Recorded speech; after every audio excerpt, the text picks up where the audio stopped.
Ramazan ayının hilalı görsəndi, ayı görsəndi, hədis buyurur, Allah bütün oruç tutanları, bütün Allaha tərəf gəlmək istəyənlərin hamısını əfv edir, bağışlayır. Allah Qədir gecəsində bağışlamır insanı.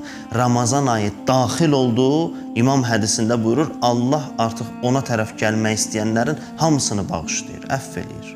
Allah Qədir gecəsini saxlamır. Allah Ramazan ayı daxil olan kimi bağışlayır. Bağışlayır, ilk gündə bağışlayır. Ziyafətullah da Allah ziyafət, Allah qonaqlığındasan.